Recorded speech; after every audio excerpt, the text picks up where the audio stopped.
हम जो इस कार्यक्रम से जुड़े जो लोग हैं वो इस कार्यक्रम स्थल पर मौजूद। और ये देखिए, प्रधानमंत्री उन तमाम 8 चीतों को, उनके क्रेट्स को अब ये खोल दिया गया। और ये देखिए, पहला चीता खुद फोटोग्राफी करते हुए। ये बहुत ज़्यादा ये महत्वपूर्ण पल। आप सोचिए, 70-75 साल हो गए हमारे देश में चीते विलुप्त हो गए थे, और उस विलुप्ति के बाद कई सालों तक बहुत विचार विमर्श के बाद कि आखिरकार फिर से हमारे जंगलों में कैसे चीतों की वापसी हो सके। ये देखिए, ये वही चीते, अब हमारे नामीबिया के ये चीते अब कूनो नेशनल पार्क में पहुंच चुके हैं। ये आसपास के वातावरण को देख रहे हैं, महसूस कर रहे हैं, क्योंकि एक बहुत ही अलग इन्हें एहसास हो रहा होगा नामीबिया के जंगलों से। अब ये सीधे भारत के जंगलों में कूनो नेशनल पार्क में अब ये पहुंच चुके हैं। प्रधानमंत्री इस बहुत ही महत्वपूर्ण क्षण का लुत्फ उठाते हुए और उन तस्वीरों को अपने कैमरे में कैद करते हुए, साथ में आपने देखा मध्य प्रदेश के मुख्यमंत्री शिवराज सिंह चौहान भी मौजूद थे। कुल 8 चीतों को हिंदुस्तान लाया गया है। जैसा कि हमने बताया कि इनमें 5 मादा चीता हैं और 3 नर चीता हैं। इन 8 चीतों को आपने देखा, प्रधानमंत्री ने विशेष जो क्रेट्स थे उन क्रेट्स को खोल दिया गया, और फिर वो सभी 8 चीते अब मुक्त हो चुके हैं। लेकिन ये अभी जंगलों में नहीं जाएंगे। ये एक बहुत ही खास एरिया बनाया गया है। उन्हीं खास एरिया में अभी ये 1 महीने तक रहेंगे, और उसके बाद फिर इनकी लगातार मॉनिटरिंग की जा रही है। मॉनिटरिंग की जाएगी। आप देख सकते हैं इन चीतों के जो गर्दन है उस पर एक कॉलर, जो जीपीएस टैग है वो लगा हुआ है, ताकि इनकी मॉनिटरिंग की जा सके। और मैं उसी पर लौट भी रहा था कि सभी चीतों के गर्दन पर उनके नाम या फिर कोड के हिसाब से सैटेलाइट या फिर जीपीएस VHF कॉलर्स लगा दिए गए हैं। और इसी नेशनल पार्क में जो हम आपको दिखा रहे हैं, ये कूनो राष्ट्रीय उद्यान, कूनो नेशनल पार्क, इसमें एक डेटा डाउनलोड फैसिलिटी सेंटर बनाई गई है। और इस इक्विपमेंट को, रेडियो टेलीमेट्री इक्विपमेंट को खरीदने और फैसिलिटी बनाने की सारी प्रक्रिया 4 से 6 महीने में पूरी कर ली जाती है। और ये जो आप देख रहे हैं इनके गर्दन में, इनको वहीं पे, इन चीतों को लाने से पहले ही इनको नामीबिया पहुंचा दिया गया था। और फिर इन्हें ये तमाम जो कॉलर हैं, RF ये कॉलर, इनको लगाकर ही इन्हें लाया गया है। रेडियो कॉलर है इन्हें, और ताकि इनकी जो ट्रैकिंग है, इनकी निगरानी वो हो सके रेडियो कॉलर के जरिए। और फिर इन्हें हम जैसे कि बता रहे हैं कि इनको आइसोलेशन में रखा जाएगा, और फिर इन्हें जंगलों में मुक्त किया जाएगा। तो ये कुछ अहम बातें हमने आपको बताई कि किस तरह से वहाँ पे इन्हें पकड़ा गया, और फिर उनके बाद उनको जो तमाम रूल्स एंड रेगुलेशंस हैं उनके जरिए इन 8 चीतों को भारत लाया गया है। 70 साल पहले हमारे देश में बहुत सारी चीते हुआ करते थे, लेकिन किन्हीं ना किन्हीं वजहों से वो सारे विलुप्त होते चले गए। कुछ अवैध शिकारियों के शिकार बन गए। एक भी हमारे देश में चीता नहीं बचा। लेकिन सरकार लगातार कई सालों से प्रयास कर रही थी कि हम जो है वो इन चीतों को वापस से एक बार फिर से लाएं, चूंकि पारिस्थितिकी तंत्र भारत का भी बहुत बेहतर है। और जैसे कि हमने कहा कि नामीबिया के जो वैज्ञानिक थे वो महीनों तक यहाँ पे आते रहे, जाते रहे, और यहाँ का जो भूवैज्ञानिक स्थिति है, यहाँ की जो जलवायु है, उनका उन्होंने अध्ययन किया। और अध्ययन करने के बाद ही वो इस नतीजे पर पहुंचे कि इन तमाम चीतों को मध्य प्रदेश में जो कूनो नेशनल पार्क है, वहाँ की जो स्थिति है, परिस्थिति है, जलवायु है, उसके हिसाब से छोड़ना ज़्यादा उचित होगा। तो उसके बाद ही ये फैसला लिया गया। और हमने आपको बताया कि इन तमाम चीतों के गर्दन में रेडियो कॉलर लगे हुए हैं, ताकि इनकी मॉनिटरिंग की जा सके। और विशेष हमने बताया कि आपको चिनूक हेलीकॉप्टर के जरिए इनको यहाँ पे लाया गया।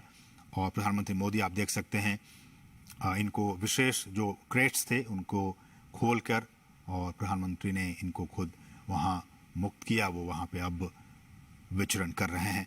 जो चीता प्रोजेक्ट है, अगर मैं इसकी बात करूं, ये भी बहुत महत्वपूर्ण है आपके लिए जानना कि किस तरह से भारत में चीतों को एक बार फिर से बसाने की यहाँ पे कार्य योजना बनाई गई।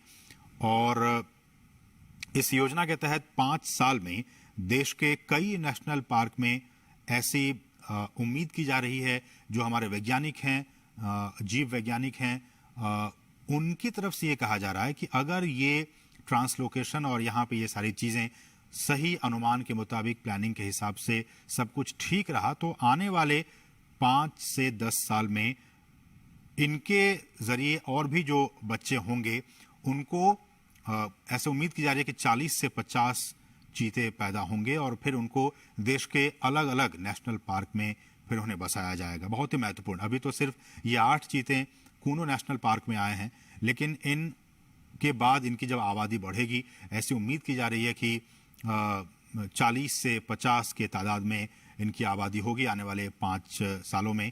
तो उसके बाद इनको फिर देश के अलग अलग नेशनल पार्क में फिर इन चीतों को बसाने का काम किया जाएगा। और इस कार्य योजना के जरिए, जैसा कि हम कह रहे हैं कि भारत एक बार फिर दुनिया के सबसे तेज रफ्तार वाले जानवर चीता का घर अब बनने जा रहा है। और भारत सरकार ने चीतों को फिर से देश के जंगलों में लाने का काम किया है, बहुत ही महत्वपूर्ण काम किया है। और प्रधानमंत्री, जैसा कि आप देख सकते हैं, कितने उत्साहित हैं, खुद कैमरे के जरिए उन तस्वीरों को कैद करने की कोशिश कर रहे हैं। प्रधानमंत्री खुद भी चीतों को देश में लाने और इसे बसाने में निजी, बिल्कुल पर्सनल लेवल पे निजी रुचि दिखा रहे थे। और उसी का नतीजा है कि आज ये 8 चीते अब हिंदुस्तान की सरजमी पर पहुंच चुके हैं। ये हम आपको बताएं, चीता आपने भी देखा होगा तमाम टेलीविजनों के जरिए, नेशनल ज्योग्राफिक पे, एनिमल प्लैनेट चैनल पे, कि किस तरह से ये जंगलों में रहता है। और ये एक मांसाहारी जानवर होता है। भारत से इसका लगभग 70-75 साल पहले खात्मा हो गया था।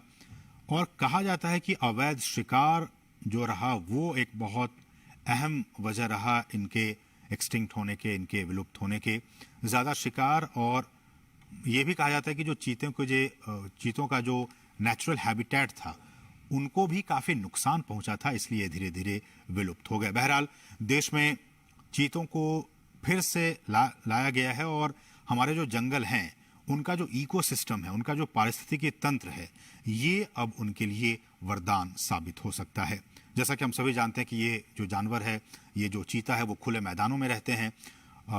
उनका आवास मुख्य रूप से वहीं होता है जहां उनके लिए शिकार अच्छी खासी तादाद में मौजूद होते हैं। घास के मैदान हो, झाड़ियां हो, खुले जंगल हो, अर्ध शुष्क वातावरण और थोड़ा सा ज़्यादा तापमान उनके लिए सही होता है। तो थोड़ा ज़्यादा तापमान हो, हम जानते हैं कि मध्य प्रदेश का ये इलाका ज़्यादा तापमान इनका रहता है यहाँ पे 12 महीने। इसलिए भी हमारे जो वैज्ञानिक हैं, उन्होंने कहा कि ये काफ़ी उचित होगा यहाँ पे इन्हें रखना।